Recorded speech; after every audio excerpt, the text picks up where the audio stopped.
गुरु गुरुब्रह्मा गुरुर्विष्णू गुरुर्देव महेश्वरा गुरुर साक्षात परब्रह्म तस्मै श्री गुरुवे नमः। आपण सर्व गुणीजन आहात। तुम्ही आम्ही खेळीमेळी गदारोळी आनंदे। परमहंस रामकृष्ण मौनी बाबांचा 36वा पुण्यतिथी महोत्सव, या उत्सवामध्ये आपण सगळेजण उत्साहाने सहभागी आहोत। नेवाशा या गावी आपण कधी गेलो आहेत का? कोण गेलाय नेवाशाला? नेवाशाला कशाचं मंदिर आहे? खांबाचं मंदिर आहे। गाभाऱ्यामध्ये खांबच आहे, देव नाहीच। त्या खांबाला टेकून ज्ञानेश्वरांनी ज्ञानेश्वरी सांगितली। बघा, खांबाला टेकून ज्ञानेश्वरांनी ज्ञानेश्वरी सांगितली, त्या खांबाचं मंदिर आहे तिथे। देशभरातले कितीतरी साहित्यिक तिथे येतात आणि डोकं ठेवतात, आम्हाला कसं सुचावं म्हणून। कसं? ज्ञानेश्वरांसारखं।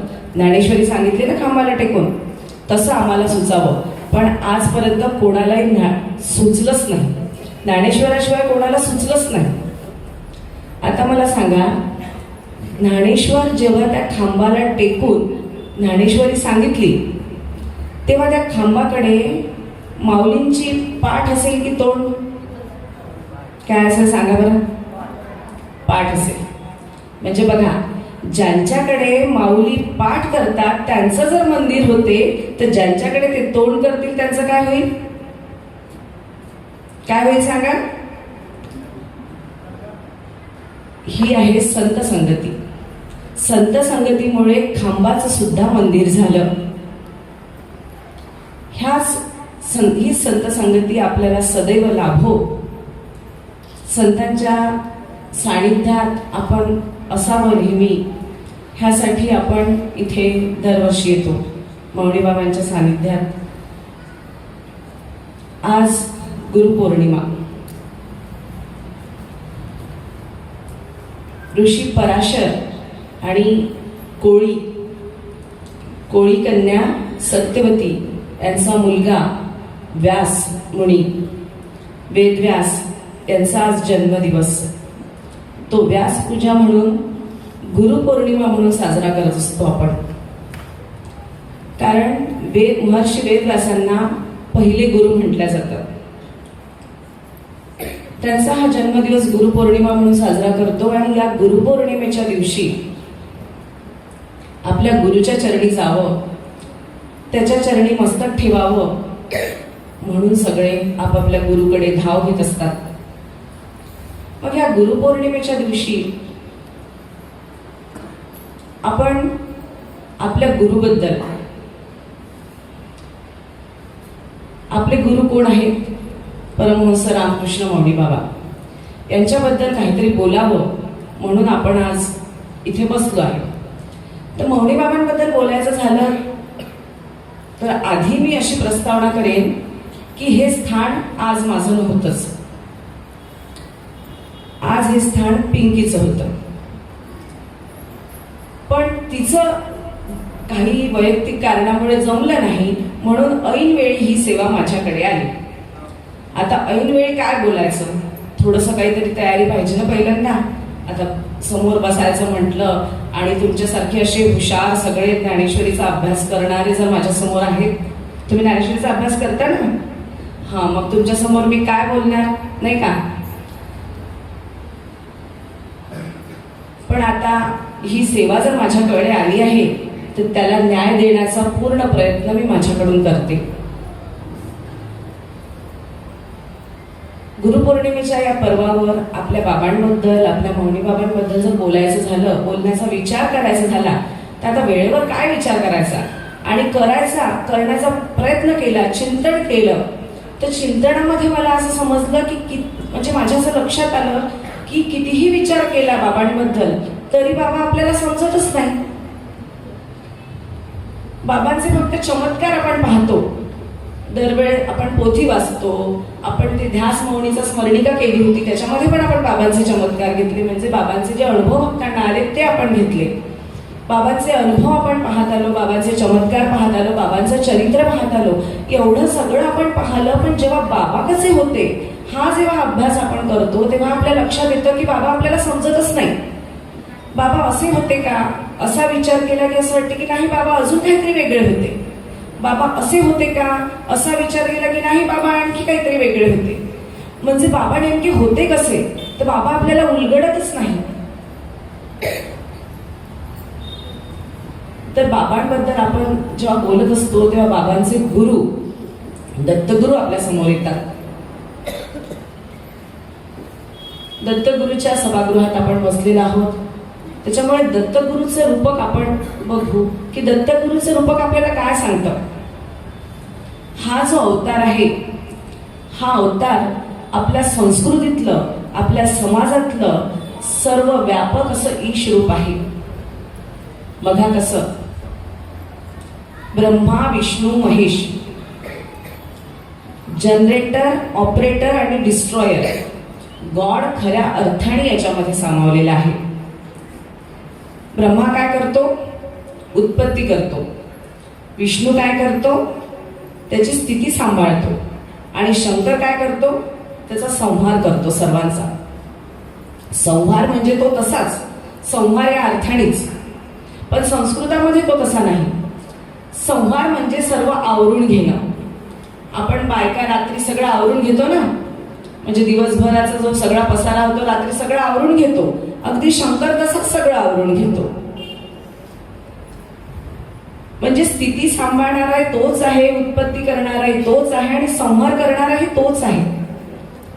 म्हणजे कसं असावं आजच्या काळामध्ये, कसं असावं तर दत्तप्रभू सारखा हा अवतार आपल्याला दाखवतो की सबके साथ सबका विकास, सगळ्यांना घेऊन चालणारा असा हा अवतार आहे. आणि या अवताराबद्दल आपण जेव्हा सांगतो तर दत्तप्रभू हे आपल्या गुरूंचे गुरु. मग दत्तप्रभू जरी गुरु असले तरी दत्तप्रभूंनी 24 गुरु केले होते. हे माहितीये का आपल्याला? दत्तप्रभूंनी 24 गुरु केले होते. मग 24 गुरु कोणते? तर दत्तप्रभूंचे 24 गुरु सांगणं आपल्याला शक्य नाही.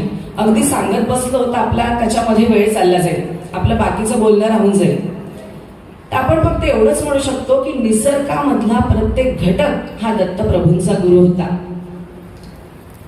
पहिला तो पृथ्वी, दुसरा तो पवन, तिसरा तो अजगर, चौथा तो आकाश, असे 24 गुरु म्हणजे निसर्गातला प्रत्येक घटक हा दत्तप्रभूंचे गुरु होते. तर मग दत्तप्रभूंनी त्यांच्यापासून काय काय घेतलं, तर उदाहरणादाखल आपण एक फक्त पृथ्वी घेऊ. पृथ्वीपासून दत्तप्रभूंनी काय घेतलं बघा. पृथ्वीवर किती भार आहे? आधी एक मजली इमारत होती, मग 2 मजली झाली, 10 मजली झाली, 15 मजली, अगदी पुण्या मुंबईमध्ये 40 मजली इमारती आहेत. एवढा मोठा भार पृथ्वीवर असून पृथ्वी कधी कुरकुर करते का? नको बाबा आता झालं माझं, एवढा भार नको माझ्या डोक्यावर, असं कधी म्हणते का ती? आता थकली मी, आता मला सांभाळत नाही एवढं, असं कधी म्हणते का ती? आणि आपण आपल्याला थोडंसं जरी जास्तीचं काम झालं की आपण म्हणतो की आज तर मी थकली, आज जास्त काम झालं, एवढं माझ्याच्याने होत नाही. म्हणजे कुरकुर न करणं हा गुण पृथ्वीपासून घेतलाय. न कुरकुरणं, अगदी म्हणजे एक दाणा जरी तिच्या मातीमध्ये पेरला तरी त्याचे 1000 दाणे काढण्याची क्षमता तिच्यामध्ये आहे, सृजनशीलता तिच्यामध्ये आहे. तर तिच्यापासून किती शिकावं? दत्तगुरूंनी तिच्यापासून काहीतरी शिकलं आणि म्हणून दत्तगुरूंनी तिला गुरु केलं. दत्तगुरूंचा दुसरा गुरु पवन. आता छोटस त्याचं आपण असं उदाहरण घेऊ की आपण एखाद्या वेळेस उन्हामध्ये उभा आहोत, आपल्याला खूप थकलेला आहोत, खूप गरमी झालेली आहे आणि खूप घामाच्या लोट उतरत आहेत. अशा वेळेस आपल्याला काय वाटतं की कुठून तरी हवेची झुळूक यावी आणि आपल्याला थंडी हवा मिळावी, खूप गरमीने जेव्हा आपण त्रासतो तेव्हा. आणि अशा वेळेस जर एखादी हवेची झुळूक पटकन येते, आपल्याला थंडी देऊन जाते आणि पुढे निघून जाते, मागे वळूनही पाहत नाही की कोणी आपल्याला थँक्यू म्हणावं म्हणून. पाहते का? वारा हवा कधी वाट पाहते का आपल्याला मागून कोणीतरी थँक्यू म्हणेल म्हणून? तर हा चांचल्य हा गुण आहे. हा चांचल्य हा गुण वाऱ्यापासून दत्तप्रभूंनी घेतला. म्हणजे जे स्वतः सद्गुरू आहेत त्यांनी 24 गुरु केले आणि आपल्या सगळ्यांना दाखवून दिलं की स्वतःकडे लघुत्व घेतलं की जग आपोआप गुरु दिसतं. म्हणूनच एकनाथ महाराज म्हणतात, जो जो जयाचा घेतला गुण तो तो म्या गुरु केला जाणं, गुरुसी आले अपारपण जग अवघे गुरु झाले. आणि आपल्या मौनी बाबा कसे होते? तर मौनी बाबांनी सुद्धा एकच गुरु केला का? मौनी बाबाचं उदाहरण घेतलं तर मौनी बाबांच्या चरित्रामध्ये सुद्धा कितीतरी गुरु असलेले आपल्याला पाहायला मिळतात. मौनी बाबा जेव्हा सिरसोलीला राहायचे तेव्हा वरुड येथील शिवराम आगरकर नावाचे कीर्तनकार होते, त्यांना मौनी बाबांनी गुरु केलं होतं. त्यानंतर मौनी बाबांचं लग्न झाल्यानंतर मौनी बाबाला पत्नीनं उपदेश केला. पत्नीच्या उपदेशानंतर त्यांनी घर सोडलं आणि तपश्चर्या केली आणि रामकृष्णाचे मौनी बाबा झाले. म्हणजे पत्नी ही सुद्धा त्यांची गुरु झाली. त्यानंतर भारत भ्रमण करत असताना पश्चिम बंगाल येथे आणि उत्तर प्रदेशची बाउंड्री, बिहारची आणि उत्तर प्रदेशची बाउंड्री, ज्याला फारुखाबाद असं म्हणतात, त्या जिल्ह्यामध्ये जयराम पंतांचा मठ होता. त्या मठामध्ये काही दिवस मौनी बाबांनी वास्तव्य केलं. त्या ठिकाणी मौनी बाबांचं मौन असल्यामुळे मौनी बाबांचं काय नाव आहे जयराम पंतांना कळलंच नाही. त्यांनी मौनी बाबांचं फलहारी महाराज असं नाव ठेवलं. तर ते सुद्धा मौनी बाबांचे गुरु. त्यानंतर मौनी बाबांनी आपल्या मठामध्ये लिंगायत वाणी समाजाची दीक्षा घेतली. तेव्हा दहिवडेकर महाराज बार्शीचे, त्यांनी मौनी बाबांना गुरुमंत्र दिला. ते सुद्धा मौनी बाबांचे गुरु. म्हणजे पहा, गुरु असा एकच असतो असं नाही. म्हणून आपणही कधी समजायचं नाही की एकच गुरु असतो. प्रत्येकामध्ये दिसणारा काही ना काही गुण आपण जेव्हा घेतो तेव्हा तो आपला गुरु होतो. गुरु असे अनेक असतात पण सद्गुरु मात्र एकच असतात.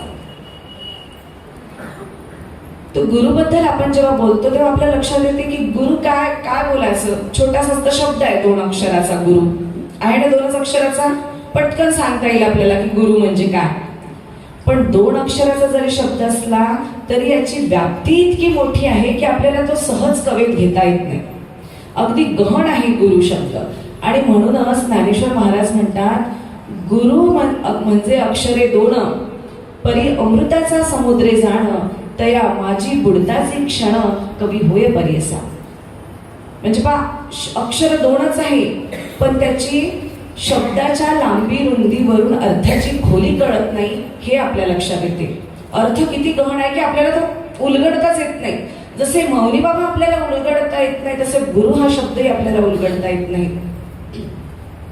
आपली भारतीय संस्कृती, भारतीय ज्ञान परंपरा इतकी गहन आहे की त्याच्यातल्या एका अक्षरासाठी कितीतरी संप्रदाय कार्यरत आहेत. बघा, ते अक्षर कोणतं आहे? ओम हे अक्षर.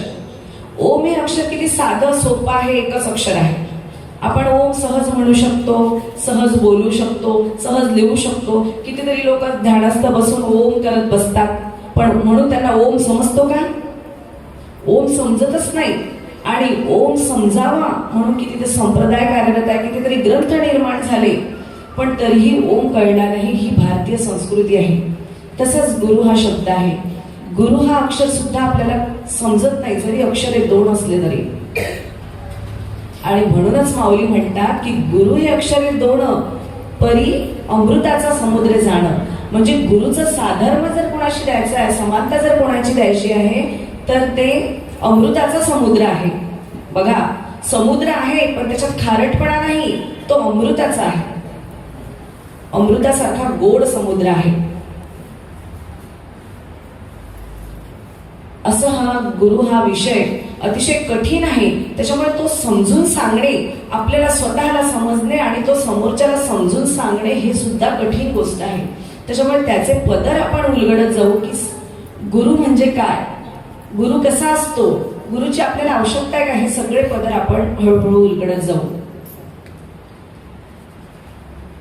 तर बघा, गुरुची व्याख्या प्रत्येकाने वेगवेगळी केलेली आहे. आपल्या भारतीय ज्ञान परंपरेमध्ये प्रत्येक ग्रंथामध्ये गुरुची वेगवेगळी व्याख्या दिलेली आहे. एक ग्रंथ आपला असं म्हणतो की गु म्हणजे अंधकार आणि रू म्हणजे हटविणारा, घालविणारा. म्हणजे काय, आपल्या जीवनातला अंधकार घालविणारा जो आहे तो आहे गुरु. आपल्या जीवनातला अज्ञानाचा अंधकार घालवून ज्ञानाचा प्रकाश आपल्या जीवनामध्ये जो बसवणारा आहे तो आहे गुरु. मग आपलं अध्यात्मशास्त्र जर असं सांगतं की आपल्या जीवनामध्ये ज्ञानाचा प्रकाश पसरवणारा जो आहे तो आहे गुरु, मग हे अध्यात्म म्हणतो आपण. हे अध्यात्म काय आहे?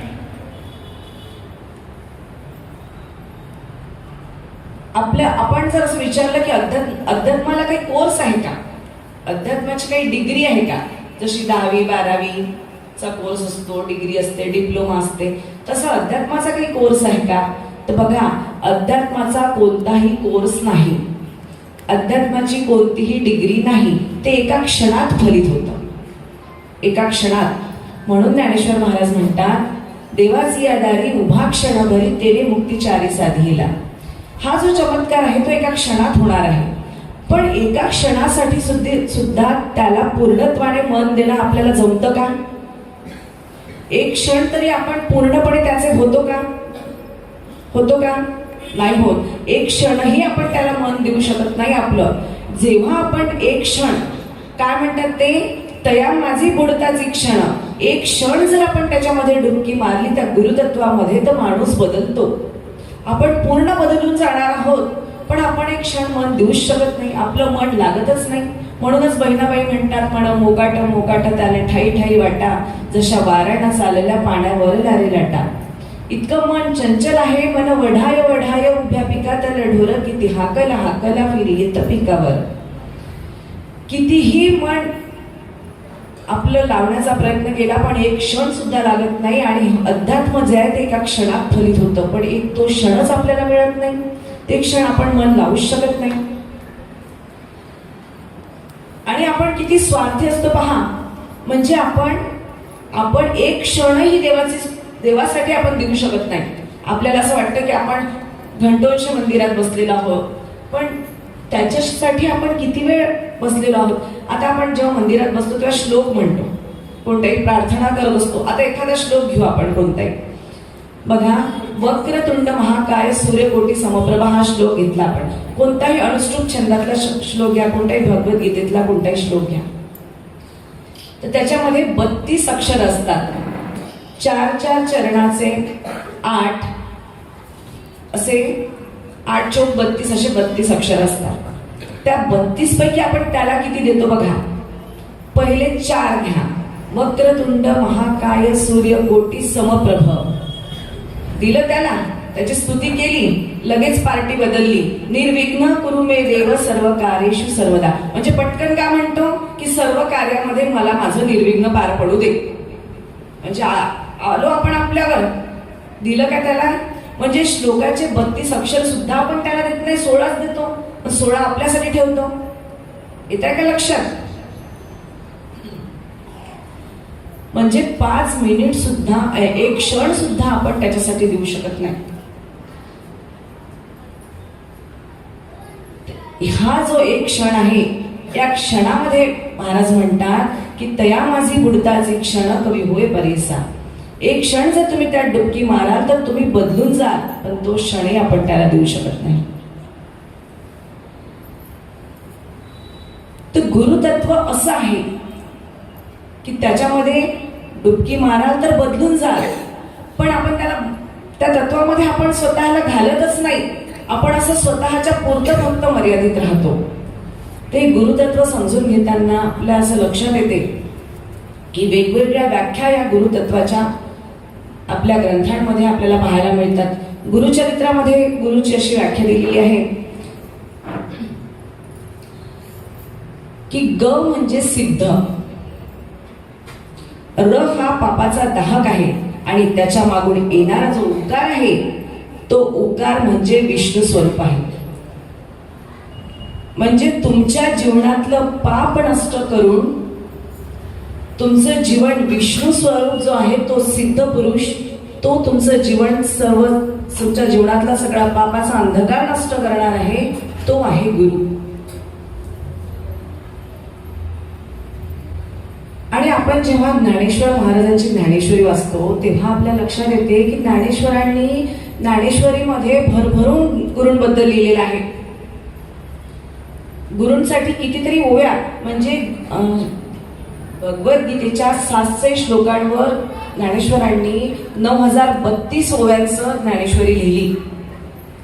मग 9032 पैकी कितीतरी ओव्या अगदी त्यांनी गुरूंसाठी खर्ची घातलेल्या आहेत, गुरूंवर त्यांनी वर्णन केलेलं आहे. तरी ते म्हणतात की एवढं लिहूनही, एवढं लिहिणं झाल्यानंतर त्यांचं असं म्हणणं आहे की मी गुरूंबद्दल काही लिहिलंच नाही, मला गुरूंबद्दल काही आलंच नाही, मी काही लिहूच शकलो नाही. आणि एवढं लिहिल्यावर ते म्हणतात की मी तोंडाला कुलूप घातलं आणि नमन मी निवांतची केले. तोंडाला कुलूप घातलं आणि मी शांत झालो, मस्तकी चरणी मस्तक ठेविले. डोकं मी गुरुच्या चरणाशी ठेवलो आणि मी शांत झालो. बघा, एवढं भरभरून लिहिल्यानंतर सुद्धा ज्ञानेश्वर म्हणतात की गुरुबद्दल काही लिहूच शकत नाही. आणि एवढं सगळं लिहिल्यानंतर बघा, ज्ञानेश्वर कोण असं जर आपण म्हटलं तर आपण सगळे महाराष्ट्रातले लोक माऊलीला ओळखतो. ज्ञान जेव्हा मनुष्याचं रूप घेईल तेव्हा ज्ञान कसं दिसेल तर ते ज्ञानेश्वरांसारखं दिसेल असं आपण म्हणू शकतो. ज्ञानानं जेव्हा मनुष्याचं रूप घेतलं तेव्हा ते ज्ञानेश्वरांसारखं दिसेल. तर मग हे ज्ञानेश्वर म्हणतात की यात माझं काहीच नाही. मी एवढी मोठी ज्ञानेश्वरी लिहिल्यानंतर सुद्धा ते म्हणतात की यात माझं काहीच नाही. ते जो आहे तो माझा गुरु आहे. माझा गुरु जे माझ्याकडे पाठवतो, जे अक्षर माझ्याकडे पाठवतो, जे शब्द माझ्याकडे पाठवतो ते तसेच्या तसे मी तुमच्याकडे पाठवतो. बाकी यात माझं काहीच नाही, बस एवढंच. इदम न मम असं ते म्हणतात, यात माझं काहीच नाही, सर्व गुरूंचं आहे. मग बघा, गुरुनी जे पाठवलं ते जसंच्या तसं समोरच्या पर्यंत पोहोचवण्यासाठी अंतकरण किती मोकळं लागेल की नाही. तर आपल्याला जर कोणी काही सांगितलं तर आपण त्याच्यामध्ये तिखट मीठ मसाला लावून समोरच्याला सांगतो. तसंच्या तसं आपण समोर सांगतो का? नाही सांगत. पण ज्ञानेश्वर म्हणतात की माझे गुरु जसे माझ्याकडे पाठवतात तसं मी तुमच्याकडे पाठवतो, तसं मी सांगतो, तसं मी बोलतो. इदम न मम, बस याच्या व्यतिरिक्त माझ्याकडे काहीच नाही. तोच माझा गुरु जो आहे तोच सर्व करतोय, माझं काहीच नाही.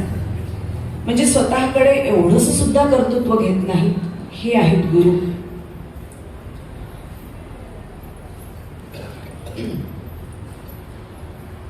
गुरूंविषयी किती सांगावं, गुरुविषयी किती बोलावं. आणि बोलता बोलता बोलता बोलता गुरुविषयी जेव्हा आपण बोलतो तेव्हा आपल्या लक्षात येते की गुरूंच्या ह्या इतक्या व्याख्या आहेत, इतके वेगवेगळे पदर आहेत. गुरुदेव रानडेंनी एक व्याख्या केली आहे. ते म्हणतात की ईश्वराचं जे गुप्त रूप दाखवतो तो गुरु.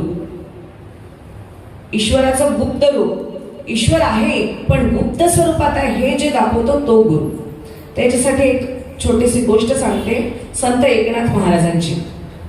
संत एकनाथ महाराज जेव्हा लहान होते, 6 वर्षाचा मुलगा होता, त्यांना अशी तळमळ लागली की मला देव बघायचा आहे. देव बघायचा आहे. मंदिरात गेले.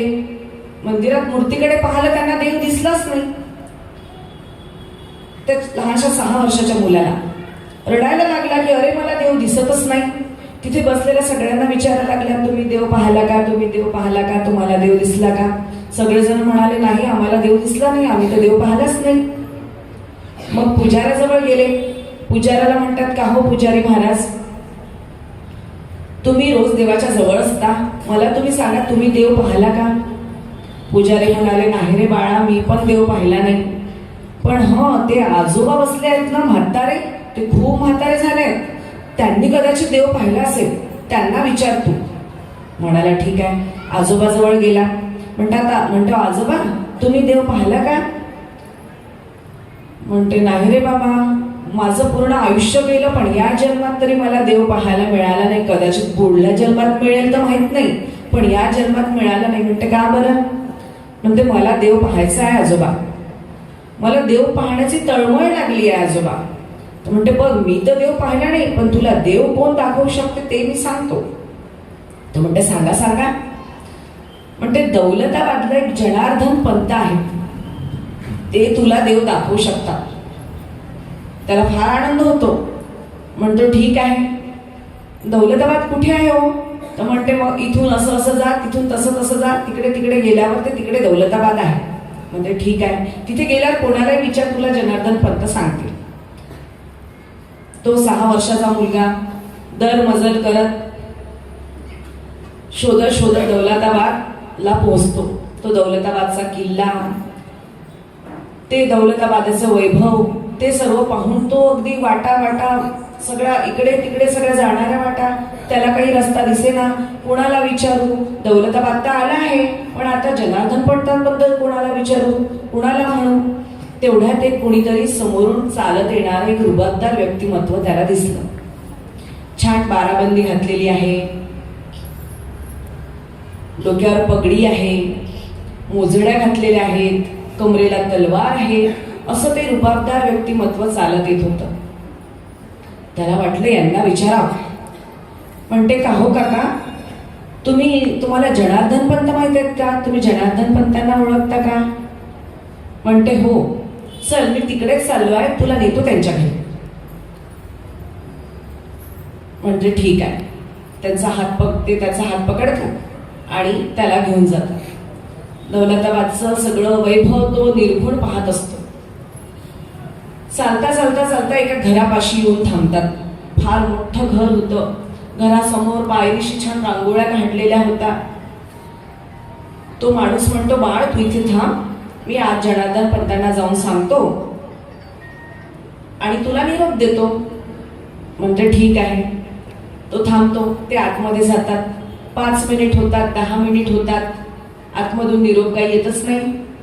एकनाथाला वाटतं की अरे हे केव्हाचे गेले, निरोप तर द्यायचा होता फक्त, जनार्दन पंतांना अजून कसे आले नाहीत. तेवढ्यात आतमधून आवाज येतो, बाळ आत येतोस का? तो आत जातो. पाहतो तर काय, झोपाळ्यावर एक सुंदर पुरुष बसलेला आहे. अशी शेंडी आहे, अंगावर उपरण आहे, छान पांढरं स्वच्छ धोतर घातलेलं आहे,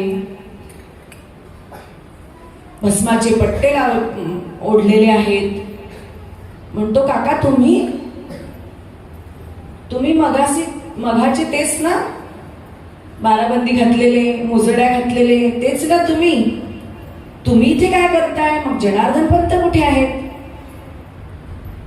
सांगा ना मला, जनार्दन पंत कुठे आहेत?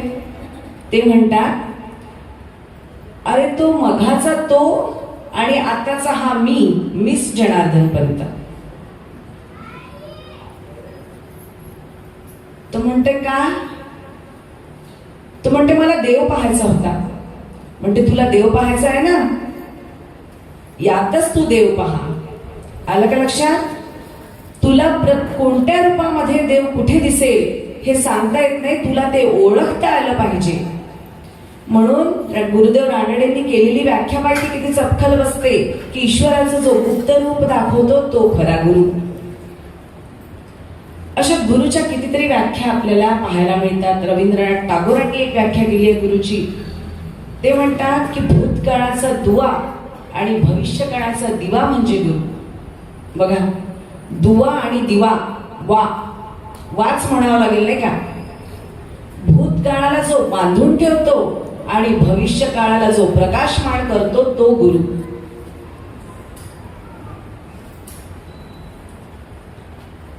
भूतकाळ जो आहे त्याला बांधून ठेवायचं आणि भविष्य काळाला प्रकाशमान करायचं, तो खरा गुरु.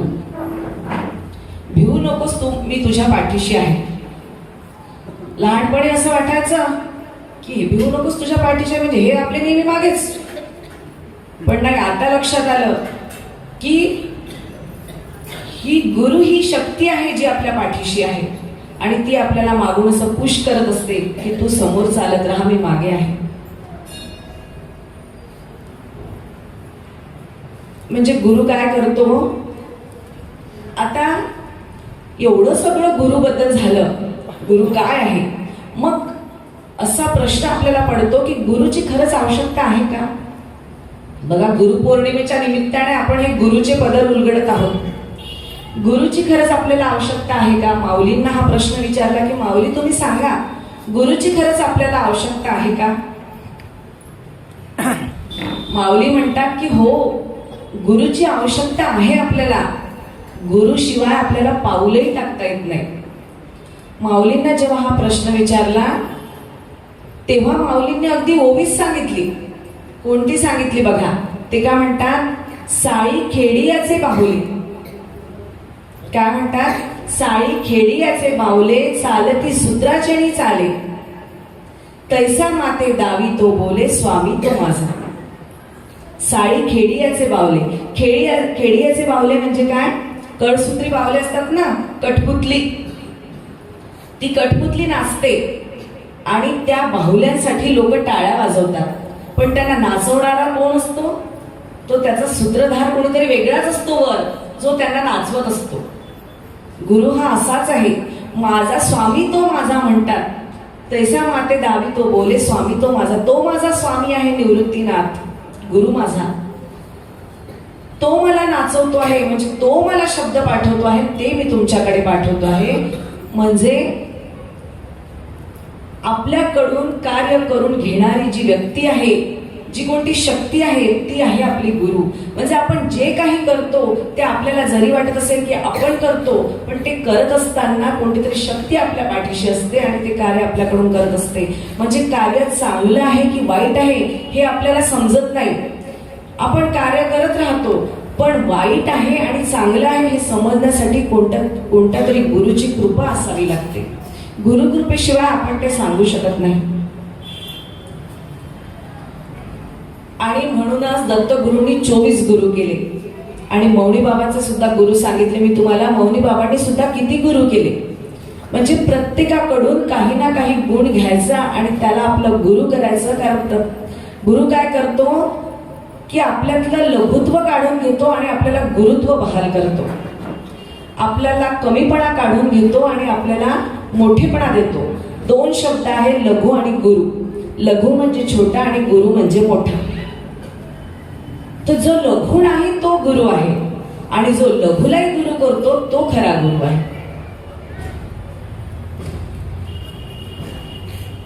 तर गुरुचं हे महत्व सांगत असताना आपण पाहतो की गुरु हा प्रत्येक ठिकाणी आपल्याला आपल्या पाठीशी आपल्याला काहीतरी असं पुश करत असतो, आपल्याला सांगत असतो की तू हे कर, तू ते कर, तू काय करायला पाहिजे. म्हणजे काय तर कोणतीही विद्या ही गुरुकृपेशिवाय, गुरुच्या स्पर्शाशिवाय सजीव होत नाही. कोणीतरी कान खेचावाच लागतो की नाही तू चुकतोय, हे असं नाही, हे असं आहे. आजकाल काय आलं, ऑनलाईन शिक्षण झालं, डिस्टन्स लर्निंग आपण शिकतो, पण कोणीतरी गुरु असावाच लागतो, त्याशिवाय विद्या ही सजीव होत नाही. आणि गुरु काय करतो तर आपल्या आतमधलं जो आपल्यामध्ये जी शक्ती आहे ती शक्ती बाहेर काढण्याचा प्रयत्न करतो. बघा, असं जर कुणी म्हटलं, आपण जर म्हटलं की गुरु काय देतो, आता गुरुची आवश्यकता आहे का हे आपण पाहिलं. आता गुरु काय देतो बघा, तर आपण उत्तर देतो की गुरु ज्ञान देतो. मग ज्ञान म्हणजे काय की असं काही बरणी आहे का की याने याला दिली आणि याला दिली आणि याला दिली? ज्ञान म्हणजे नाही ना. तर संस्कृतामध्ये ज्ञान या शब्दाचा मूळ धातू ज्ञा आहे. जसा पाणी या शब्दाचा मूळ धातू पा आहे. पाचं पाण झालं म्हणजे पिणं, पाणी, आणि तसंच ज्ञाचं ज्ञान झालं. तर मग ज्ञा म्हणजे जाणणे, टू अंडरस्टँड. मग ज्ञान म्हणजे काय तर जाणीव होणे. म्हणजे गुरु आपल्याला ज्ञान देतो, म्हणजे गुरु आपल्याला जाणीव करून देतो की हे सगळं तुझ्यातच आहे, जे काही आहे ते तुझ्यातच आहे, माझ्याजवळ काहीच नाही तुला द्यायला, जे आहे ते तुझ्यातच आहे. हे आपल्यामध्ये असणाऱ्या ज्या गोष्टी आहेत त्याची जाणीव आपल्याला गुरु करून देतो. आणि म्हणूनच आईला पहिला गुरु म्हणतात. म्हणतात ना आईला पहिला गुरु. आता आई आपल्याला जेवायला घालते, आपल्याला कपडे घालते, आंघोळ करते, म्हणूनच तिला आपण गुरु म्हणतो का? बघा एक छोटस सांगते की आई काय करते, आई सुद्धा हेच करते. पहा गुरु काय करतो, जाणीव करून देतो. लक्षात घ्या, ज्ञान देतो म्हणजे जाणीव करून देतो. तर मग आई काय करते बघा, आई मुलाचे दोन हात पकडते, जेव्हा चालायला लागतो तेव्हा त्याला बोट पकडते आणि त्याला चाली चाली चाली चाली चाली चाली करत चालवते. मग ती त्याला अशी म्हणते का की आधी पहिला पाय उचल, पुढचा पाय उचल, 45 अंशामध्ये टाक, मग टाकला की मग मागचा पाय उचल, तो 90 अंशामध्ये टाक, असं म्हणते का ती फक्त त्याला चाली चाली चाली चाली करत चालवते. म्हणजे ती त्याला हे दाखवते की चालण्याची ताकद तुझ्यातच आहे. ती फक्त त्याला त्याची जाणीव करून देते आणि आपण चालायला लागतो. लहान मूल चालायला लागते म्हणजे आई फक्त जाणीव करून देते. गुरु हेच करतात. गुरुचं हेच काम आहे की तुमच्यामध्ये असणाऱ्या गोष्टींची, तुमच्यामध्ये असणाऱ्या ताकद जी आहे तुमच्यामध्ये, त्या सगळे तुमच्यामध्ये जी शक्ती आहे तिची जाणीव फक्त आपल्याला गुरु करून देतात. आणि आपल्या या स्ट्रेसफुल लाईफमध्ये, या सगळ्या टेन्शनच्या जगामध्ये आपल्याला जर याच्यापासून, टेन्शन पासून, स्ट्रेस पासून जर आपल्याला निवांतपणा पाहिजे असेल तर त्याच्यासाठी परमनंट सोल्युशन काय, असं जर आपण पाहिलं तर भगवद्गीतेच्या माध्यमातून जर आपण पाहिलं की आपल्याला परमनंट सोल्युशन काय याच्यामधून दिसेल, तर योगानं, ध्यानानं आपल्याला त्याच्यातून तात्पुरतं सोल्युशन काढता येईल. स्ट्रेसफुल लाईफसाठी मेडिटेशन करा, असं तसं आपण सांगतो. पण परमनंट सोल्युशन जर काढायचं असेल तर ते परमनंट सोल्युशन काय आहे, तर अर्जुन जेव्हा कन्फ्यूज झाला होता त्याला भगवंतानी मार्गदर्शन केलं, आत्मस्वरूपापर्यंत घेऊन गेले. आणि आत्मस्वरूप कुठे आहे तर तो परमात्मा आहे. आनंद रूप काय आहे तर तो परमात्मा आहे सांगून सांगितलं. आणि आत्मस्वरूपापर्यंत पोहोचवताना तो परमात्मा कुठे आहे तर तो तुझ्या आत आहे, हे भगवद्गीतेमध्ये भगवंतानी सांगितलं. ज्ञानेश्वर माऊली भगवंताच्या तोंडून बोलतात आणि सांगतात. आता एक छोटीशी गोष्ट सांगते. जपानमध्ये एकदा एका साधूंचं प्रवचन सुरू होतं. खूप सारे लोक बसलेले होते समोर. भूकंपाचे झटके आले, लोक उठून पळून गेले. भूकंप होतो आता, लोक उठून गेले, सगळे हादरे बसायला लागले. पण गुरु मात्र तिथे, साधू मात्र तिथेच बसून राहिले. त्यांनी डोळे मिटून घेतले आणि बसून राहिले. भूकंपाचे झटके काही वेळानंतर कमी झाले, लोक परत आले आणि मग साधूला विचारायला लागले की महाराज, आम्ही सगळे भूकंपाचे झटके बसले म्हणून पळून गेलो, पण तुम्ही का नाही पळाले, तुम्ही इथेच बसून राहिले डोळे मिटून. साधू काय म्हणतात पहा, त्यांनी दिलेलं उत्तर आहे का, ते काय म्हणतात की तुम्ही पळाले तसा मी पण पळालो, पण तुम्ही बाहेर पळाले, मी आतमध्ये पळालो. हे आतमध्ये पळणं जे आहे हे आहे परमनंट सोल्युशन. आलं का लक्षात? जेव्हा आपल्याला आतमध्ये पळता येईल तेव्हा आपल्या स्ट्रेसफुल लाईफ मधून आपल्याला टेन्शन मुक्त आपण केव्हा होऊ, जेव्हा आपल्याला आतमध्ये पळता येईल. आणि हे आतमध्ये पळणं आपल्याला जमतच नाही. जमतं का? एकदा पृथ्वीवर विष्णू आणि नारद मुनी दोघ जण फिरायला आले. हिरवी हिरवी गार सृष्टी सगळीकडे, सुंदर असं वातावरण. तेव्हाचं होतं ते, आताचं नाही हा, तेव्हाचं होतं. लोकसंख्या कमी होती, लोक छान अगदी आनंदात राहत होते. विष्णूला मोह झाला या पृथ्वीचा. नारदाला म्हणतो, नारदा अरे मला पृथ्वीवर राहायचंय, माझ्यासाठी घर बांधून दे बरं पृथ्वीवर.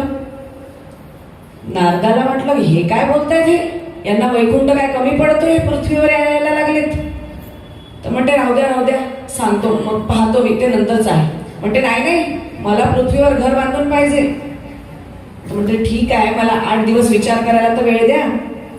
घर बांधायला नाही बरं वेळ, विचार करायला फक्त 8 दिवस द्या. म्हणते ठीक आहे. 8 दिवस झाले. विष्णूने विचारलं पुन्हा. म्हणते नारदा माझ्यासाठी घर बांधण्याची काही व्यवस्था केली का, काही बांधतोय का माझ्यासाठी घर? नारद म्हणतात नाही देवा, तुमच्यासाठी घर बांधू शकत नाही. तर म्हणते का बरं? अहो म्हणते देवा, तुम्हाला जर तिथे घर बांधून दिलं पृथ्वीवर, तर हे पृथ्वीवरचे लोक तुम्हाला जगू देणार नाहीत, तुम्हाला घाईस आणून टाकेल. तर म्हणते नाही नाही, विष्णू हट्टालाच पेटतात. म्हणते नाही, मला घर बांधूनच पाहिजे. म्हणते घर बांधून पाहिजे का? मी तर तुम्हाला घर बांधून देणार नाही, पण तुम्हाला एक आयडिया सांगतो की तुम्ही माणसाच्या हृदयात जाऊन राहा. म्हणजे तो कुठे आहे? तो इथे आहे. आणि आपण त्याला कुठे शोधतो? बाहेर. ईश्वर कुठे आहे? बाहेर. अमुक कुठे आहे? बाहेर. तमुक कुठे आहे? बाहेर. आपण प्रत्येक वस्तू बाहेरच शोधतो, कारण आपले सगळे इंद्रिय बाहेरच उघडतात. आपले डोळे बाहेरचं पाहतात. आतमधलं पाहतो का आपण? दिसतं का आपल्याला आतमधलं? आपलं कान बाहेरचं ऐकतात. आतला आवाज कोणी ऐकलाय का? इनर व्हॉइस कोणी ऐकलाय? आपल्या नाक बाहेरचा सगळा सुगंध घेतो, आतमधला सुगंध आपल्या नाकाने कधी घेतलाच नाही. आपली जीभ बाहेरचं चव घेते, पण आतमधल्या अमृताची चव आपली जिभेने कधी घेतलीच नाही. हा आतमध्ये पाहणं जेव्हा आपण शिकू, तेव्हा आपल्या स्ट्रेसफुल लाईफसाठी ते परमनंट सोल्युशन असेल. आणि ह्याची जाणीव कोण करून देतं? तर याची जाणीव आपल्याला गुरु करून देतात. आणि म्हणून माऊली म्हणतात की आपल्या जीवनामध्ये गुरुची आवश्यकता आहेच. गुरुशिवाय एक पाऊलही आपण टाकू शकत नाही. मग अशा गुरुला ओळखायचं कसं? आपण पाहिलं गुरुची आवश्यकता आहे का, गुरु काय देतो हेही आपण पाहिलं. आता गुरुला ओळखायचं कसं?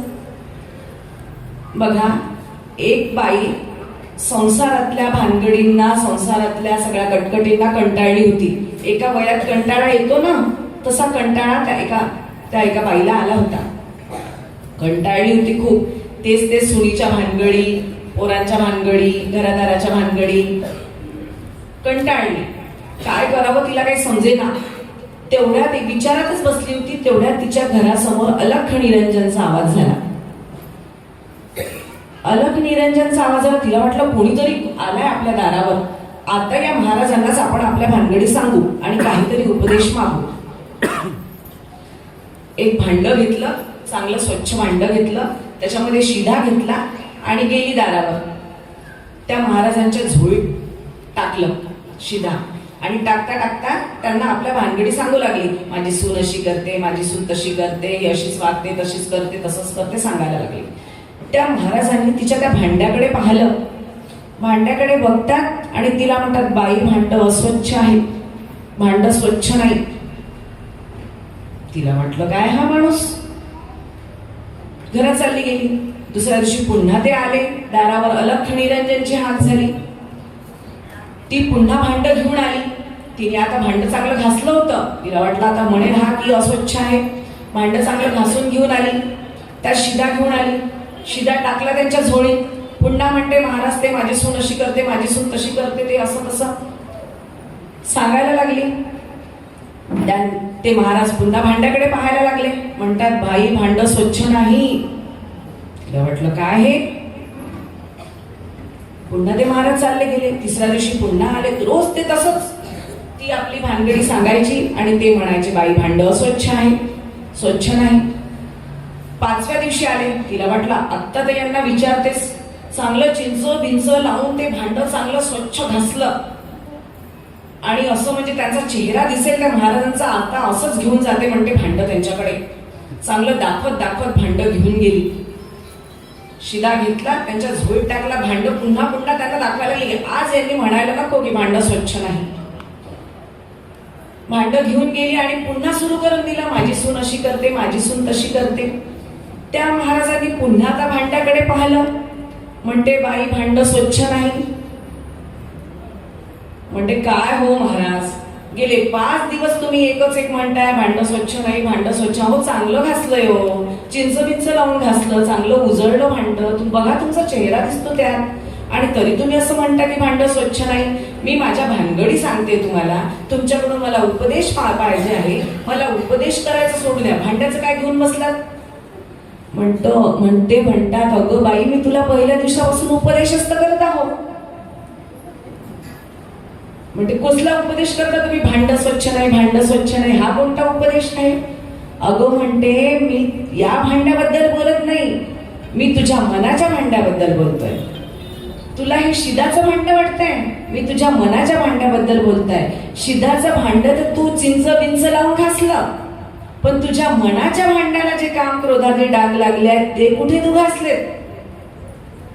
म्हणजे पहा, उपदेश झाला की नाही. म्हणजे गुरु रोज आपल्या दाराशी येतात, पण आपल्याला ओळखता येतं का? ओळखता नाही येत. त्या गुरुला ओळखण्याची दृष्टी आपल्याला दिसली नाही आहे, आणि ती दृष्टी सुद्धा तोच देतो बरं. ती दृष्टी देणारा सुद्धा तोच आहे. आणि असा गुरु आपल्या दाराशी आला, मग दाराशी आल्यानंतर त्याला काय मागावं? ते सुद्धा एक फार मोठा प्रश्न आहे की गुरु दाराशी आला, रोज येतात गुरु दाराशी, पण आपल्याला ओळखता येत नाही. आणि आता समजा ओळखलं आपण की गुरु दाराशी आलेत, पण आता त्यांना मागावं काय? काय मागावं गुरुला? बघा, गोंदवलेकर महाराज एका ठिकाणी म्हणतात की मी कस्तुरीचा बाजार मांडून बसलोय, पण हे हिंगमिऱ्याचं गिराईक आहे. हिंगमिरीच घ्यायला येतात माझ्याकडे, मी तर कस्तुरीचा बाजार मांडून बसलोय. म्हणजे पहा, तो कस्तुरीचा बाजार मांडून बसलाय आपल्यासाठी, पण आपण काय घ्यायला जातो? हिंगमिरे घ्यायला जातो. आपल्याला घेता सुद्धा येत नाही. म्हणजे तो देण्यासाठी तयार आहे, पण आपल्याला घेता येत नाही. हे श्री गुरुचे महिमान. माऊली म्हणतात की गुरुचं महिमान किती सांगावं, किती वर्णन करावं गुरुचं. अगदी गुरुचे पदर उलगडण्याचा प्रयत्न केलं की माझा गुरु काही मला उलगडला जात नाही, तो असा आहे का गुरु? नाही, तो आणखी असा आहे. असा आहे का? नाही, तो आणखी कसा आहे.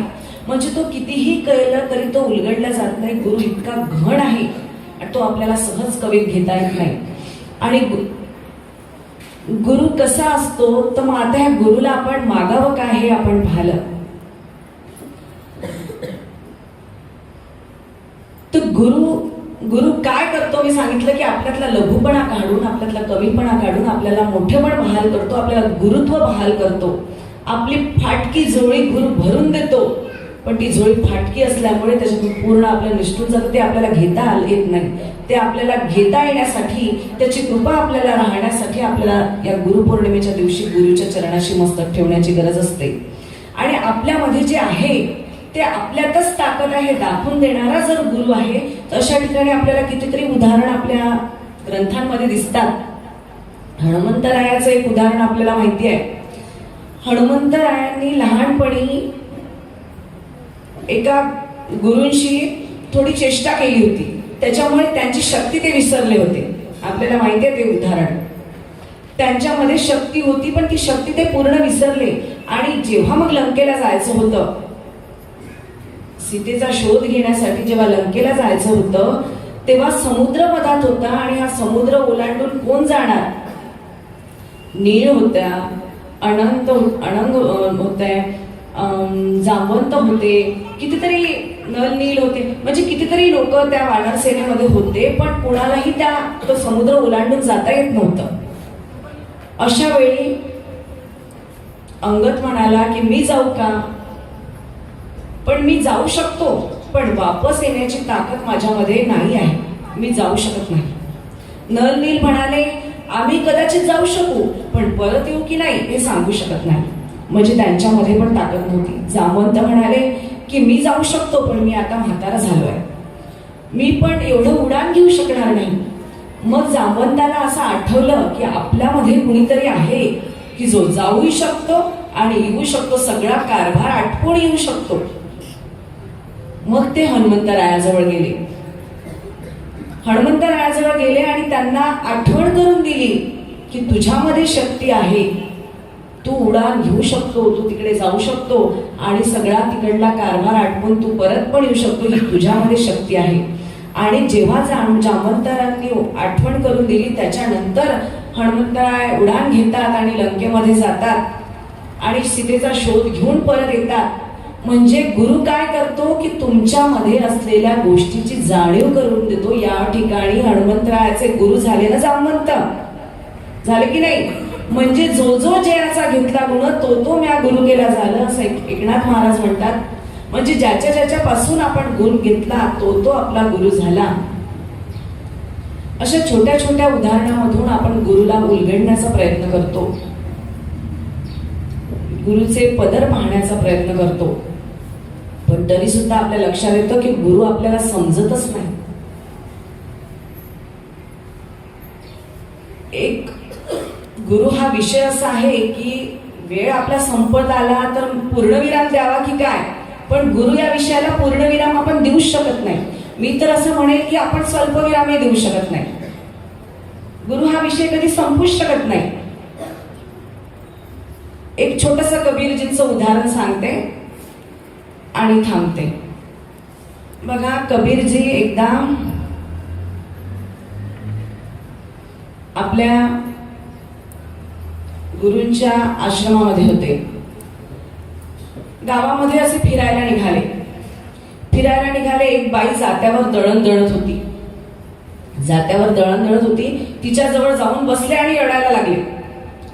खूप रडत होते. लोक आजूबाजूला रस्त्यावर चालले, लोक पाहून राहिले की पाहत होते की कबीरजी रडत आहेत.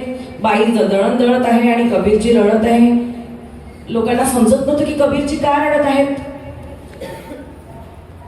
लोक कबीरजींच्या गुरूंकडे गेले, रामानंदांकडे. त्यांना म्हणते चला गुरुजी, कबीरजी त्या एका बाईच्या दळण दळणाऱ्या बाईजवळ बसलेले आहेत आणि खूप रडत आहेत. गुरु आलेत, कबीरजी जवळ बसले आणि गुरु हसायला लागले. खूप जोरजोराने हसायला लागले. लोकांना काही समजत नव्हतं की बाई दळण दळत आहे, गुरु कबीर रडत आहेत, गुरु हसत आहेत, काय प्रकार आहे. कोणाला काही समजलंच नाही.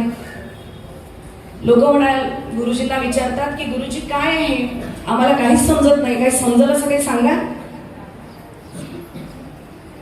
गुरुजी शांत झाले. कबीरजी जवळ गेले. म्हणते कबीर रडू नको, थोडा शांत हो. कबीरजी थांबले. त्या जात्यावर दळण दळणाऱ्या बाईला गुरुजींनी बाजूला व्हायला सांगितलं. जात्याचा खुंटा गुरुजींनी हलवून काढला आणि कबीरजींना म्हणतात, कबीर बघ जरा इकडे. ह्या जात्यावर ही बाई जी दळण दळत होती, या दाण्याचं सगळं पीठ होत होतं, हे पाहून तू रडतोयस का? तुला वाटतं की या संसारूपी जात्यामध्ये आपलं असंच पीठ होणार आहे म्हणून तू रडतोयस ना? म्हणतो, अरे आता इकडे बघ. त्या खुंट्यात बाजूला काढल्यानंतर त्या गुरुजींनी कबीरजींना दाखवलं की बघ, या खुंट्याला जे 4 दाणे चिकटलेले आहेत ते तसेच आहेत, यांचं पीठ झालंच नाही. म्हणजे जे ईश्वरी सत्तेला चिटकून आहेत, जे भगवंताला चिटकून आहे, जे गुरुरूपी खुंट्याला चिटकून आहेत, त्याचं पीठ झालंच नाही. म्हणतात कबीर, अरे रडू नको, तू ह्या गुरुरूपी खुंट्याला चिकटलेला दाणा आहेस, तुझं कधीच पीठ होणार नाही. म्हणजे पहा, गुरुरूपी खुंट्याला चिकटलेल्या दाण्याचं पीठ होत नाही. आपल्याला सुद्धा गुरुरूपी खुंटा सापडलेला आहे ना. आपले मौनी बाबा आपला गुरुरूपी खुंटा आहे आणि त्या खुंट्याला चिकटलेले आपण दाणे आहोत.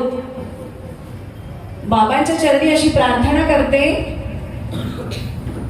की या खुंट्याला आम्ही असेच चिटकून राहिलो पाहिजे, जेणेकरून या संसाराच्या जात्यामध्ये आमचं पीठ होणार नाही. आणि हा गुरुरूपी खुंटा आपल्या प्रत्येकाच्या जीवनात आलेला आहे आणि तो असाच सतत आपण त्या गुरुरूपी खुंट्याला चिटकून राहिलं पाहिजे. ही शक्ती सुद्धा गुरुंनी आपल्याला दिली पाहिजे, आपल्या गुरुने आपल्याला ती द्यावी अशी आपल्या गुरुसमोर आपण प्रार्थना करतो. अजून 10 मिनिटं आहे, थोडंसं बोलू का? बोला. बघा, आणखी एक स्वामीजींचं उदाहरण सांगते. गुरूंचे आपण उदाहरण पाहत असताना स्वामीजींकडे एक शिष्य आला, विवेकानंदांकडे एक माणूस आला, शिष्य नाही सॉरी, तो एक माणूस आला.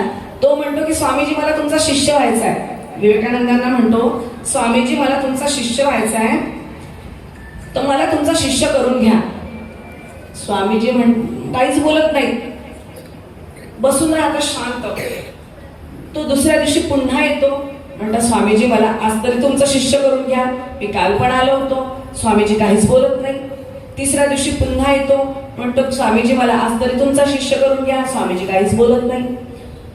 त्यांचे बाकीचे शिष्य म्हणतात की स्वामीजी हा माणूस रोज येतोय, तुम्हाला म्हणतोय शिष्य करून घ्या, शिष्य करून घ्या, तुम्ही शिष्य करत नाही. स्वामीजी काहीच बोलत नाही. त्या माणसाची अशी मानगुटी पकडतात आणि त्याला घेऊन जातात. एक असा भरलेला ड्राम असतो, असं एक रांजण असते, त्या भरलेल्या रांजणामध्ये त्याचं डोकं दाबतात. असं त्याचं मान अशी पूर्ण त्याचं डोकं दाबतात पाण्यामध्ये. तो असं धडपडू लागतो पाण्यामधून मध्ये जीव वाचवण्यासाठी. शिष्य म्हणतात, अरे गुरु स्वामीजी काय करताय, मरेल ना तो, त्याला तुम्ही असं त्याचं मानगुट असं ते त्याचं डोकं त्याच्यामध्ये पाण्यामध्ये घातलंय, मरेल ना तो. स्वामीजी काही ऐकत नाही, तसंच दाबून ठेवतात. शिष्य म्हणतात, काढा स्वामीजी, काढा स्वामीजी. स्वामीजी काढत असे, तो असं वाचण्यासाठी धडपड करत असतो. स्वामीजी काढतच नाही. थोड्या वेळानंतर स्वामीजी काढतात. तो एकदम असा अर्धमेला होऊन जातो, त्याला श्वास घ्यायला कठीण होऊन जाते. स्वामीजी म्हणतात, तुला कसं वाटलं, काय झालं तुला? तर म्हणते, काही नाही, मला फक्त जगण्याची तळमळ लागली होती. मला फक्त असं वाटत होतं की मी आता मरतो, मी जगलो पाहिजे, मी वाचलो पाहिजे. मला फक्त जीवाची तळमळ लागली होती, माझ्या श्वासाची तळमळ लागली होती, माझा श्वास संपायला नको. तर स्वामीजी काय म्हणतात, जेव्हा तुला अशी माझी तळमळ लागेल तेव्हा ये. म्हणजे पहा, गुरुच्या भेटीची आपल्याला तळमळ लागली पाहिजे. गुरु तुमचं ध्यान पाहत नाही, गुरु तुमचा पैसा पाहत नाही, गुरु पाहतो ती फक्त तुमची तळमळ. त्याच्या भेटीची तुम्हाला तळमळ आहे का, ती किती तुमच्या अंतःकरणातून तळमळ आहे ती पाहतो तो. आणि तशी तळमळ लागल्याशिवाय गुरु भेटतच नाही. आणि म्हणूनच डॉक्टर सर्वपल्ली राधाकृष्णांचं एक वाक्य आहे, मास्टर विल अपियर, गुरु येईल पण कधी, when disciple will ready, जेव्हा शिष्याची तयारी पूर्ण होईल. जेव्हा तुमची तयारी पूर्ण होईल तेव्हा गुरु स्वतः तुमच्या जवळ चालत येतो. तेव्हा तुम्हाला गुरु जवळ जाण्याची गरज असते, फक्त तुम्हाला तयारी पूर्ण करण्याची गरज असते. गुरुच आपला शोध घेत येतो शिष्याचा. आणि माऊली म्हणतात की असा गुरु जर तुम्हाला भेटला तर मग अशा गुरुला काहीतरी द्यावं लागतं. म्हणजे कोणीच असा गुरु नसतो की त्याला काही दिल्याशिवाय तो देईल. आता गोंदवलेकर महाराज तर म्हणतात की मी कस्तुरीचा बाजार मांडून बसलोय पण हिंगमेराचं गिऱ्हाईक आहे. पण माऊली म्हणतात की गुरुला दिल्याशिवाय तो आपल्याला देत नाही. मग गुरु काय घेतो तर मी सांगितलं, तो तुमचा कमीपणा घेतो आणि तुम्हाला मोठेपणा बहाल करतो. तो तुमचा लघुत्व घेतो, तुम्हाला गुरुत्व बहाल करतो. आपले नामदेव महाराज ते सुद्धा म्हणतात गाथेमध्ये, घेसी तेव्हा देसी असा अससी उदार. भगवंताला म्हणतात, भगवंताशी नेहमी भांडण करतात, त्यांच्या भांडणाचे किती किस्से आहेत. भगवंताशी नेहमी भांडणारे संत आहेत. ते सुद्धा असं म्हणतात की घेसी तेव्हा देशी ऐसा असशी उदार. म्हणजे तुला आम्ही उदार म्हणायचं, पण तू कसा घेतल्याशिवाय देत नाही. मग आपण इथे येतो ना, पेटीमध्ये 10 रुपये 5 रुपये 1 रुपया जे असेल आपल्याजवळ ते टाकतो, आपापल्या ऐपतीप्रमाणे टाकतो. म्हणजे आपल्याला काय अपेक्षा असते की आपण 10 रुपये टाकले आपल्याला कदाचित जास्त मिळेल, नाही का, ही अपेक्षा असते. आणि या अपेक्षेनेच आपण सगळे मंदिरं फिरताना दिसतो. किती गर्दी असते मंदिरात, नाही का. ज्ञानेश्वर माऊली तर म्हणतात की देवाच्या दारी एका क्षणभरी, एका क्षणामध्ये होणार आहे तो चमत्कार, असं त्यांनी सांगितलेलं आहे. ते एका क्षणात फलित होणारं शास्त्र आहे. म्हणजे कदाचित आताची गर्दी ज्ञानेश्वरांच्या लक्षात आली असेल का की मंदिरांमध्ये एवढी गर्दी राहील का काही वर्षानंतर, म्हणून एक क्षण थांबा, पटापट चला माऊली, चला माऊली, चला माऊली, गर्दी करू नका, चला माऊली. म्हणजे एक क्षण.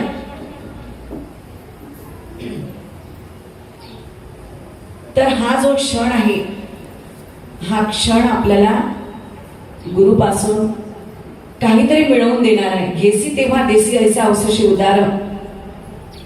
म्हणजे काहीतरी घेतल्याशिवाय तो देत नाही. आणि म्हणूनच गुरुदक्षिणा ही जी घेण्याची परंपरा आपल्या भारतीय ज्ञान परंपरेमध्ये आहे, आपल्या भारतीय संस्कृतीच्या परंपरेमध्ये, गुरु शिष्य परंपरेमध्ये आहे की आधी गुरुदक्षिणा द्यायची आहे आपल्याला. तर आपण थोडंसं देतो आणि आपल्याला खूप द्यावं असं आपण विचार करतो. शिर्डीला जातात, साईबाबांनी आपल्याला काहीतरी द्यावं. अक्कलकोटला जातात, स्वामी समर्थांनी आपल्याला काहीतरी द्यावं. गणशेगावला जातात, गजानन महाराजांनी आपल्याला काय द्यावं. इकडे जमलं नाही, तिकडे जमलं नाही, तिकडे जसे पक्ष बदलतात, आमदार लोक, खासदार लोक पक्ष बदलतात ना खुर्चीसाठी, तसं आपल्याला असं वाटेल आपण देव बदलतो. या देवाजवळ गेलं की काहीतरी मिळेल, त्या देवाजवळ गेलं की काहीतरी मिळेल, हा नाही तर तो नाही तर तो. आधीपासूनच की गुरुला आपण काहीतरी द्यावं, जे आपल्या जवळ आहे त्याच्यातलं काहीतरी आपण थोडंसं गुरुला द्यावं, त्याच्याशिवाय गुरु आपल्याला देणार नाही. आणि ही विद्या जी आहे, जी गुरु विद्या देतो, विद्या पहा, विद्या या शब्दाच्या विरुद्ध केलं तर काय होते, द्यावी. द्यावी होते म्हणजे ती देतच राहावी. आणि गुरुनी किती विद्या द्यावी, गुरुनी इतकं द्यावं की निशेष द्यावं. गुरुनी स्वतः जवळ काहीही ठेवू नये, सगळं आपल्याला शिष्याला देऊन द्यावं. आणि गुरु तो असतो की स्वतःपेक्षा सुद्धा गुरु शिष्याला मोठा करतो. शिष्याचाही गुरु होतो, शिष्याचा शिष्य तर होतोच, पण शिष्याचाही गुरु होतो, एवढं गुरुचं श्रेष्ठत्व असतं. एक वनस्पती शास्त्रातले गुरु होते. त्यांच्या शिष्याने त्यांना विचारलं की गुरुजी, माझं पूर्ण शिक्षण पूर्ण झालेलं आहे, आता मला तुम्ही गुरुदक्षिणा द्यायची माझी वेळ आली आहे, तर मी तुम्हाला काय देऊ, काहीतरी मागा ना माझ्याकडून, मी तुम्हाला काहीतरी देऊ इच्छितो. वनस्पती शास्त्रातले अगदी तज्ञ असे गुरु होते. गुरुजी म्हणतात, अरे बाळा नको रे, तुझी विद्या झाली आहे, तू पूर्ण शिकला आहे, आताच मला सर्व काही मिळालं, तू सगळं ग्रहण केलं, हेच मला सगळं काही मिळालं, आता मला काही नको. नाही म्हणते गुरुजी, तुम्हाला काहीतरी घ्यावंच लागेल. म्हणते ठीक आहे, अमुक एक वनस्पती आहे म्हणतात, ते तू घेऊन ये. तो म्हणते ठीक आहे, काय आत्ता गेलो ना आता, त्याला वाटते चौकातच मिळते की काय. जो विद्या घेऊन येतो म्हणून निघतो, ते 1 वर्षही होऊन जाते, येतच नाही. 1 वर्षानंतर त्या गुरुजींकडे त्या गावचा राजा येतो. म्हणतो, गुरुजी, तुम्ही वनस्पती शास्त्रामधले फार मोठे तज्ञ आहात, माझे राजवैद्य बना. बघा, ज्यांना वनस्पती शास्त्रातलं नॉलेज आहे ते वैद्य काही नसतात. म्हणते, माझे राजवैद्य बना. गुरुजी म्हणतात, ठीक आहे, बनू राजवैद्य.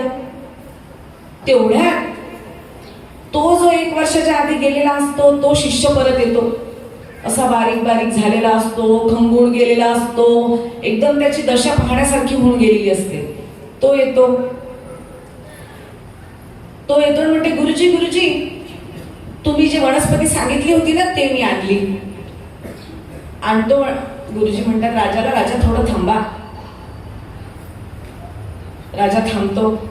ती वनस्पती आणतो, गुरुच्या चरणावर ठेवतो, गुरुला नमस्कार करतो. म्हणते, गुरुजी, काय दुर्मिळ होती हो ही, मला 1 वर्ष गेलं पाहायला, सापडलीच नाही. 1 वर्षानंतर मला ती सापडली. पण माझ्या एक लक्षात आलं गुरुजी, की तुम्ही सांगितलेली ही वनस्पती जेव्हा मी शोधायला गेलो ना, तेव्हा मी सगळ्या वनस्पती सहाणावर घासून पाहिल्या. आणि माझ्या असं लक्षात आलं की कितीतरी वनस्पती अशा आहेत की ज्याच्यामुळे कितीतरी औषधं बनू शकतात, कितीतरी रोगांवर इलाज करणाऱ्या वनस्पती मी शोधून काढल्यात. गुरुजी म्हणतात, राजा, राजवैद्य होण्याचा मान माझा नाही, याचा आहे. म्हणजे पहा, शिष्यालाही जो गुरु करतो तो असतो गुरु. गुरुचं हे मोठेपण आहे. गुरु आपल्या जवळचं सगळं देऊन शिष्याला मोठं करतो. कबीरजी म्हणतात की गुरु असा असतो की जो शिष्याला कचू न ले, असं त्यांना म्हणायचं आहे. जो शिष्याचं काहीच घेणार नाही तो गुरु, पण घेतल्याशिवाय जो मोठेपण देणार नाही तो खरा गुरु. आपले वसंतराव देशपांडे गायक आहेत, होते, म्हणजे आता नाही आहेत पण होते.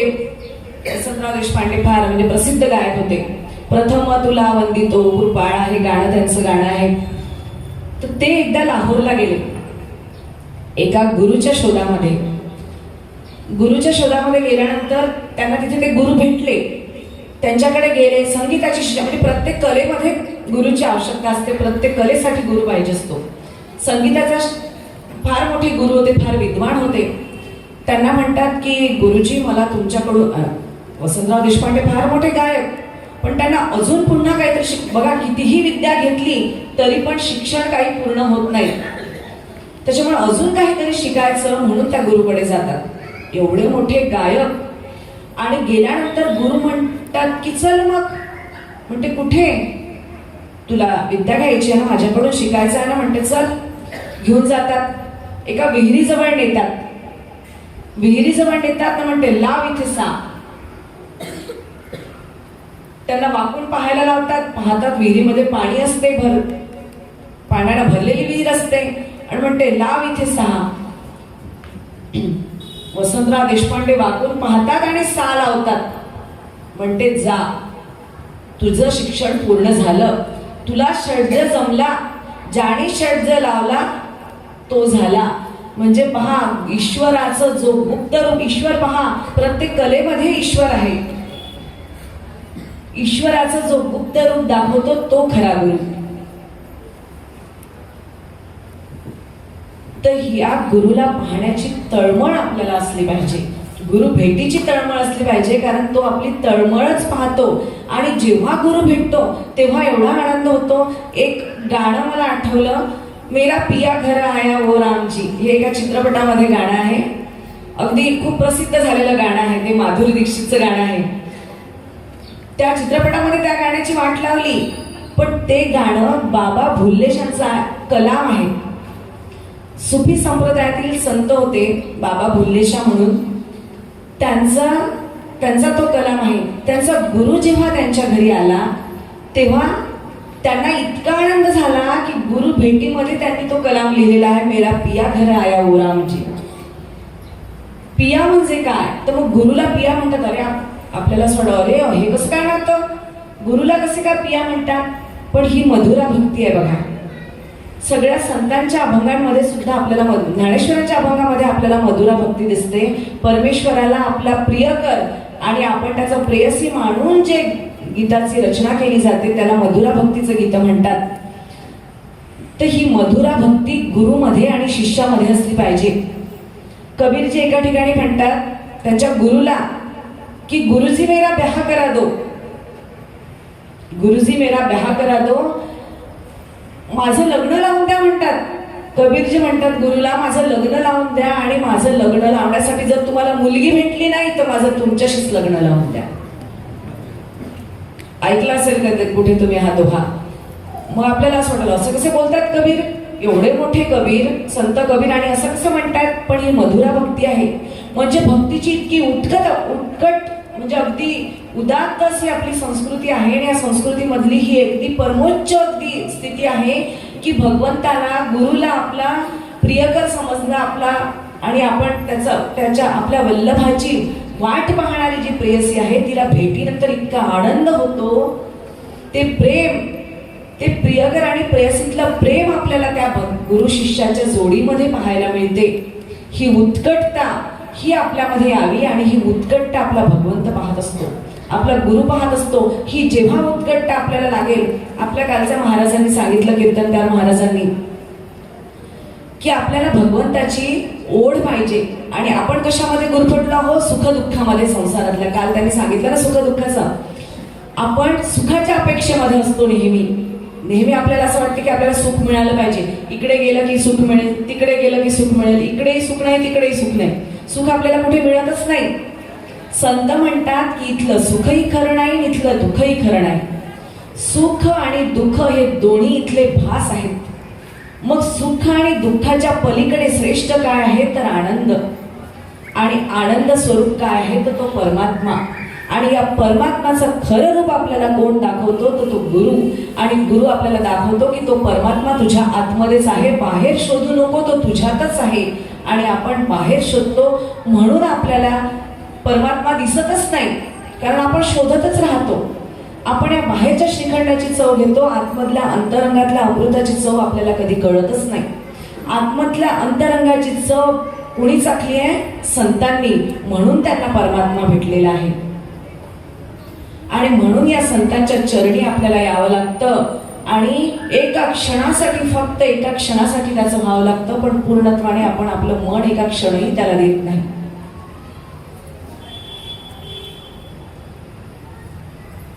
परमात्माचा पूर्णपणे होण्यासाठी गुरुचा आधार आपण घ्यावा लागतो.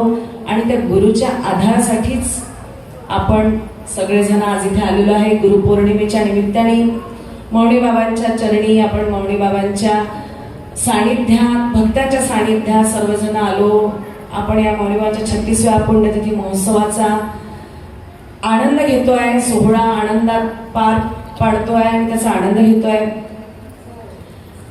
आणि माझ्याकडे ऐनवेळी आलेली ही जी सेवा आहे, म्हणजे माझं सुरुवातीपासून काही प्रिपरेशन नव्हतं की काय बोलायचं, कोणत्या विषयावर बोलायचं.